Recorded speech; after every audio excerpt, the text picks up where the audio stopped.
그래서 아버지가 돌아가시고 나서 저희 집도 급격하게 가세가 흔들리기 시작했고 생계가 유지하기 어려우니까 그 옆에 라진선봉시라고 있잖아요. 있죠. 네. 거기로 장사를 다니게 됐죠. 보이지도원이라고 하는 사람들한테 추격을 당하게 되는 상황이 됐는데 그러면서 진짜로 그 불 반짝반짝하는 중국과 이 북한을 보면서 저기 가면은 뭔가 달라질 것 같은. 그래서 그래 그럼 가는 거지. 이렇게 해서 수영을 해서 넘었죠. 그 어디 연길에서 살았어요.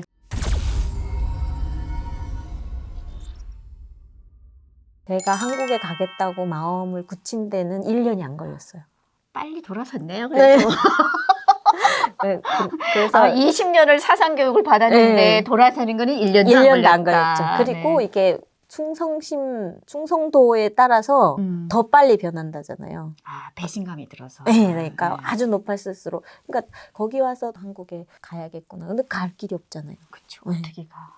그 진짜 그때부터 중국에 있는 내내 그냥 한국 갈 생각만 온 머리에 가지고 있었었어요. 누굴 때도 막 머릿속에 상상이 그려지지. 막 남조선에 가 있어. 그치. 내가 이미 가 있어. 막 뭐 종로 어딘지는 모르겠지만 할아버지 집도 고향에 막 가 가보고, 있어. 막 그런 거를 막 생각하면서 진짜 계속 보냈던 것 같아요. 거기에다가 공안에 급습이 있잖아요. 심했죠 그 당시. 네, 문을 똑똑 두드리는데 호구 조사 온다고 하면은 방편이 침대 밑에 숨는 거였어요. 아니면 옷장 안에 들어가거나. 처음에는 정말 슬펐거든요. 내가 사람인데 이렇게 꼭 살아야 되나라는 생각을 하면서 북한에서도 경찰 오면 숨어지는데 여기서도 똑같잖아요, 내 삶이. 그래서 그때 생각했죠. 아, 이렇게 사는 건 정말 의미 없겠다. 그래서 그 아파트 7층에서 살았는데 한 2개월 정도 한 번도 못 나간 때도 있어요. 그러니까 계속 집에만 있는 거예요. 그냥 화장실만 다니고. 그러니까 떨어지고 싶은 거예요. 그때가 21살인데.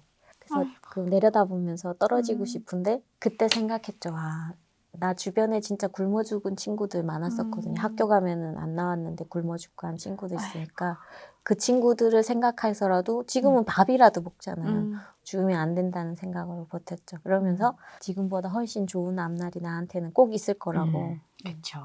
그랬던 것 같아요. 그러면 일단은 계속 한국을 가고 싶었고 또 한국 TV 드라마를 보면서 정말 꿈에도 그리던 대한민국 정말 가고 싶었잖아요. 네네. 그러면 결정적으로 나 모른다. 죽이 되든 밥이 되든 나 이제 가야 돼 하고 떠났던 계기는 뭐였어요?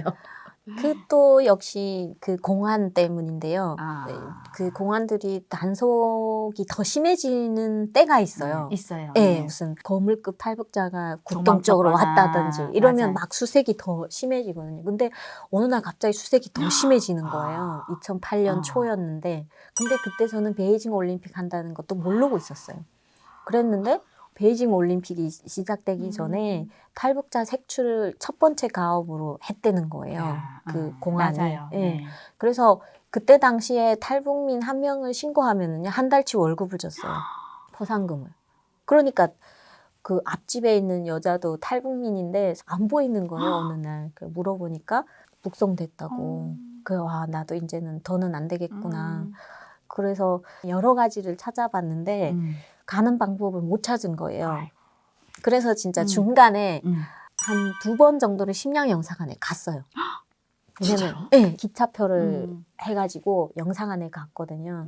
근데 거기서도 참 불쌍하게 느껴지는 게 아이를 데리고 임신한 상태로 제가 갔었거든요. 그 영사관에서 막 울면서 도와달라고 한국 가게 해달라고 이랬는데 영사관 가까이는 진입 자체를 못해요. 공안이 있으니까. 근데 그 주변에 있는 교회를 들어갔거든요. 서탑이라는 교회를 들어갔는데 거기에 뭐 담당자인지는 모르겠는데 자꾸 이렇게 할 거면 경찰에 신고하겠다는 거예요. 나 소원이 그러니까 그 버킷리스트 같은 거 있잖아요. 나중에 해야 될 그 서탑 교회 그분을 가서 만나는 거예요. 당신은 경찰에 신고한다고 했지만 고마운 사람 덕분에 나 이렇게 살았다고 얘기를 해주고 싶은 마음이 있는데 그래서 거기에서 울면서 나온 거예요. 그러고는 이제는 여기로는 방법이 안 되겠구나. 돌아온 거죠. 그래서 둘째를 낳고 나서 1년 딱 되는 시기에 이제는 더는 안 되니까 얘네를 영원히 보기 위해서도 가야 되는 거예요. 그렇죠. 북한에 가서 죽으면 얘 못 보잖아요. 보잖아요. 그래가지고 정말 그렇더라고요. 엄마는 강하다는 얘기를 그때 느꼈던 것 같아요. 그러다가 운명의 다큐멘터리를 하나 보게 된 거죠. 뭐 다큐멘터리? 그 천국의 국경을 넘다라는 그걸 봤어요? 네. 나 그거 보고 정말 많이 울었어요. 저도요. 왜냐면 그러면서 우리가 다 걸어왔던 길들이잖아. 그러니까요. 그리고 막 오버랩이 되는 거죠. 저기에 내가 속해서. 나는 근데 걔네가 불쌍한 것도 있는데 더 부러웠어요. 부러웠죠. 네, 왜냐면 한국 갔으니까. 그치. 그래서 그거를 보면서 그때 안 거죠. 쿤밍이라는 곳을 가고 찡웅이라는 곳을 가고 그쪽에서 동남아를 넘어서 한국으로 간다. 탈북 루트를 알았네. 그 루트를 안 거예요. 어. 그리고 나서는 한 번 봐서 이게 기억할 수는 없잖아요. 그래서 찾기 시작했는데 그때 제 앞에 나타난 게 컴퓨터를 보게 된 거죠. 근데 이게 중국 말만 나오는 게 컴퓨터인 줄 알았는데 한글도 나오는 거예요. 그리고 신기하지. 그리고 검색이 다 돼. 뭐 주소도 찾을 수 있고 뭔가 뭐 내가 알고 싶은 거를 다 얘기해 준대요. 그래서 그 탈북자 한국 입국 경로를 검색하게 됐는데 이게 자판이 다 중국 글자잖아요. 그쵸. 그래서 한글을 못 치니까 그리는 기능이 있더라고요. 그래서 탈 치고 엔터 치면은 탈 들어가고 이렇게 해서 그것만 치는데 한 10분씩 걸려요. 탈북자 한국 입국 경로. 그래서 딱 검색을 하니까 쫙 나오는 거죠. 뭐 북경에 가서 그 쿤밍에 가서 거기서 또 찡웅에 가서 라오스 국경을 넘고 다시 메콩강을 넘어서 태국 간다. 벌금은 얼마 내고 뭐 경찰을 만나면 어찌해야 되고 아주 세세히 나와 있는 것들도 있었어요. 그래서 저는 어떤 분들은 탈북자 루트를 공개하면은 그들이 위험해진다고 그렇게 하시는데 저 같은 분들은 공개됐기 때문에 온 그렇죠. 사람인 네, 거예요. 네. 그래서 다 부작용과 뭐 좀 장단점이 있는 것 같고 그래서 저는 진짜 네이버의 도움으로 탈북행을 그러니까 한국행을 하게 됐고요. 떠나면서도 혼자 떠나면 안 되니까 왜냐면 더 위험해지잖아요. 단속에서 빠질 수가 없으니까. 그래서 아이를 둘 다 데리고 떠났죠. 둘째를 모유 수유하면서 둘을 데리고 떠나가지고 위장이네. 네, 애들이. 위장이죠. 네, 위장이었어요. 그래서 그 라오스 국경까지 같이 와서 애들은 그 아빠한테 보내고 다시 넘은 거죠. 네. 아기들을 이렇게 같이 떠나면서 아무리 뭐 아기가 위장으로 이제 애엄마처럼 이제 가장하고 이제 가장이 아니라 진짜죠. 네. 이렇게 출발하면서 제일 위험했던 구간은 없었어요. 매 시각 위험했어요. 왜냐면은 국경으로 들어가는 곳에서도 신분증 검사를 하죠. 하고요. 여기는 무조건 하잖아요. 근데 한 번만 하는 게 아니라 두세 번씩 해요. 근데 곤란할 때는 화장실에 들어가는 거죠. 애하고 함께. 같이. 네, 그래서 애하고 함께 들어가서 진짜 한 30분, 1시간씩 그 통과될 때까지 그렇게 있었던 적도 있고요. 그렇게 해서 그래도 다행히 잡히지 않고 라오스 국경까지 갔고 아기는 지금도 그러면은 라오스 국경에서 헤어졌죠. 근데 그때 큰애가 5살이었어요. 둘째는 젖먹이였고 돌 같지는 그 작은 건 지금 모르는 거예요. 헤어지는 거를. 근데 큰애가 엄마 어디 가냐고 묻는데 그러면은 좀 네 그랬었죠. 그리고 나서 그쵸. 5살짜리랑 첫돌 지난 아기를 그랬죠. 같이 갈 수 없으니. 네, 그러니까 저는 그 애들 아빠한테 그랬어요. 나 죽어도 같이 죽고 살아도 같이 살 테니까 애들 데리고 갈래 이러니까 안 된다는 거예요. 살지 죽을지 모르는 길인데 애들 보내줄 수 없다고. 그래서 그냥 그 얘기 들으니까 맞더라고요. 내가 산 다음에 데리고 오면 될 거 아니냐고. 그래서 그치. 두고 왔죠. 근데 진짜 보유 수유하던 때여가지고 이렇게 전몸살이 오는 거예요. 아휴. 산에서 진짜 죽고 싶었어요. 너무 힘들어가지고. 네. 나 진짜 바보 같아. 아니 뭐 자식들 이야기를 하면은 네네. 다 뭐 눈물 나면은 울고 웃기면 웃고. 네, 근데 이게 네. 재밌는 방송인데 이렇게 하면 되는 거예요. 아니. 네, 우리 그 뭐 하다 유미카 보면은 유튜브는 재밌는 방송이던데. 아니야.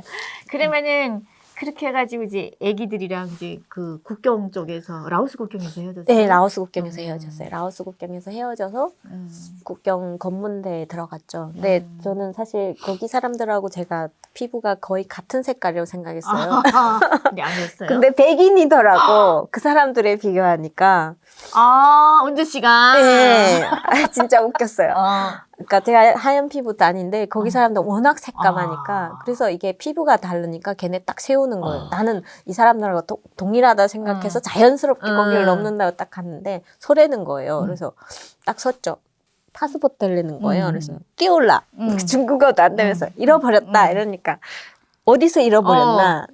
그 다음에는 막히는 거예요. 안 되니까 들어래. 들어갔죠. 들어갔더니 갑자기 자꾸 물어보는 거예요. 너 친구 있냐고. 왜냐면은 탈북자들이 거기를 넘는데, 예. 하여간 그렇게 돼가지고 감옥에 들어갔죠. 그때 생각했죠. 나 이럴 거면은 그냥 죽어야겠다. 단식을 하든지 그래야지 아니 내보내겠다. 그래서 단식을 했거든요. 근데 중국 사람이 다가와서 이러는 거예요. 내가 너 같은 탈북자 사람들 많이 봤는데 저번에도 여기 10명 있다가 갔대요. 근데 너처럼 생각하면은 안 된다고. 니네는 죽어도 아무 사람도 안 찾을 거 아니냐. 근데 그렇죠, 북한에 누구도. 찾니? 안 찾죠. 남조선은 내가 있는지도 모르는 거고 이 나라는 너 책임질 이유가 없다는 거예요. 그때 처음으로 와, 나 살아야겠구나. 그래갖고 나중에 좀 손짓 발짓 다 되니까 물어봤어요. 라오스가 그 중간에 낀 나라인데 진짜 못 살거든요. 중국도 괜찮고 태국도 먹고 사는데 라오스는 정말 가난해요. 그래서 너 왜 이렇게 가난하게 사느냐. 중국이나 태국으로 가면 되지 않느냐 이러니까 얘가 이러는 거예요. 자기는 안 간대. 왜? 그랬더니 여기에 아버지 엄마 조상의 무덤이 있고 아버지 엄마가 있기 때문에 안 간다는 거예요. 그러니까 뭔가 내가 변절자 같아 보여. 나는 고향을 떠나온 거잖아요. 그쪽이랑 우리랑 다른 게 그쪽에는 가난할 뿐이지 자유는 있어요. 그렇더라고요. 네. 그러니까 우리는 가난과 자유가 다 없으니까. 맞아요. 네. 근데 순간 거기서 좀 재책을 했어요. 근데 우리 사람들이 대부분 그렇게 느끼잖아요. 가족 두고 온 죄책감 이런 것들이 그 안에서 더 심했죠. 왜냐면 내가 부모 떠나서 잘 살겠다고 왔는데 이건 잘 사는 모습이 아니잖아요. 내 인생에 처음으로 감옥도 왔고 그러고 있었는데 그 중국에 있는 애들 아빠가 한국 주재 우리나라 영사관에다 전화를 한 거예요. 지금 라오스에서 와이프가 잡혔는데 구해달라고 이러니까 그 대사관 직원이 전화 와가지고 주은주 씨 맞냐 그래서 맞다고. 감옥으로 지금 전화 온 거죠? 네, 감옥에서 전화 왔어요. 자기가 라오스 주재 대사관 박서기관인데 주은주 씨 남편이 이렇게 알려줘서 자기 전화 왔대요. 근데 나보고 이러더라고요. 운이 정말 좋은 것 같다고. 무슨 얘기냐 했더니 라오스 사람들은 이게 나라가 두 개로 나뉘어진 거 몰라요. 그래서 나를 처음에 북한 대사관에 인계한 거예요. 엄마는 어떡하니? 니네 사람이니까 데려가라. 근데 북한 대사관이나 남한 대사관이나 저희를 데려가려면 돈을 내야 된대요. 불법 체류한 비용이 뭐 500불 정도 내야 된다고 하더라고요. 근데 북한 측에서는 그 500불을 내기 싫은 거예요.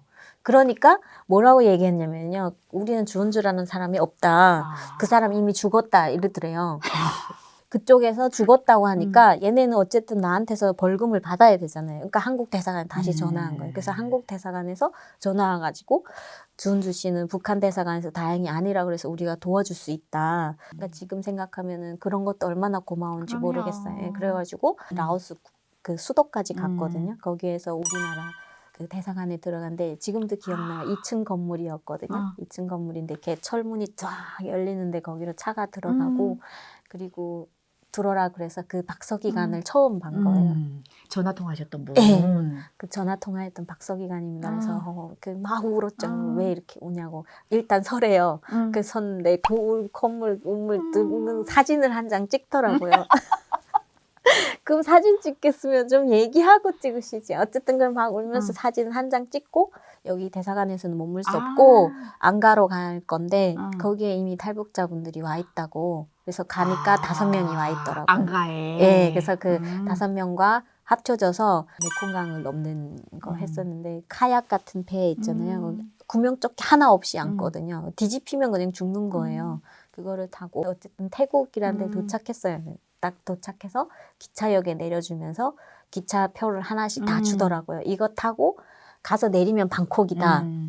방콕에서 우리나라 대사관을 찾아가면 된다. 이거 끝이거든요. 그래서 거기 앉아 기다리는데 안내까지는 해줬구나. 네, 다 해줬어요. 그래서 거기 앉아서 기다리는데 기차가 온 거예요. 태국에 딱 내렸는데 사람이 타고 다니는 그 인력거 같은 차 있잖아요. 그 차를 보고 막 손짓 발짓 하면서 뭐 대사관 가겠다고 했더니 인공기가 날리는 데를 데려간 거예요. 또 6명을. 그 태국에서 이게 죽는 것인가 막 하면서 아니다고 그러면은 너네 깃발 그려보래요.